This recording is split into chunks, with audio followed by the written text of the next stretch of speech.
Hello বন্ধুরা, দেখো আমি আজকে আবার একটা রেসিপি নিয়ে চলে এসেছি। আজকে দেখো আমাদের বাড়িতে ভোলা মাছ রান্না হয়েছে। তা আমি ভোলা মাছটা কিভাবে রান্না করছি সেটাই তোমাদের সাথে শেয়ার করতে চলে এলাম। এদিকে দেখো ভোলা মাছটা আমি ভালো করে বাজার থেকে কেটে নিয়ে এসেছিলো, তার নুন হলুদ মাখিয়ে রেখে দিয়েছি।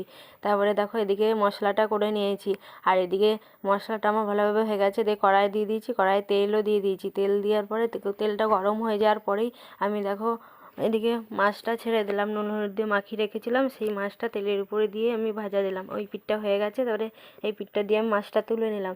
তার আরও যেই মাছগুলো আছে সেইগুলো সব এক এক করে আমি ভেজে নেবো। এইখানে 500 মাছ আছে।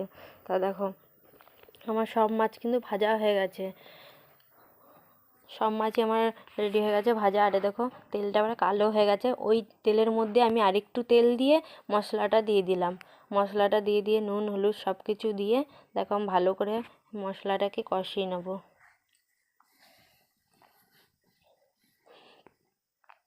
দেখছো উপরে তেল ভেসে এসছে।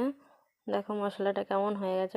মশলাটা আমি অনেকক্ষণ থেকে কষাচ্ছিলাম। এদিকে ভাতও আমার হয়ে যাচ্ছে, ভাত হচ্ছে। এদিকে জল ঢেলে দিলাম, মশলাটা কষানো হয়ে গেছিলো, তাই জল দিয়ে দিলাম। জল দিয়ে এবার জলটা যখন একটু ফুটে উঠবে, অনেকক্ষণ ধরে ফুটিয়েছি, ফোটানোর পর আমি মাছগুলো এক এক করে দিয়ে দিয়েছি। দেখো সব মাছ আমি একটা একটা করে দিয়ে দেবো।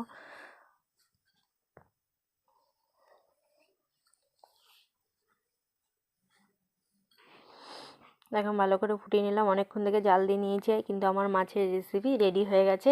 তোমাদের আমার রান্নাটা কেমন লাগলো, ভালো লাগলে কমেন্ট শেয়ার করো। বাড়িতে এইভাবে রান্না করে দেখো কেমন লাগে, তারপর কমেন্ট করে। চলো টাটা।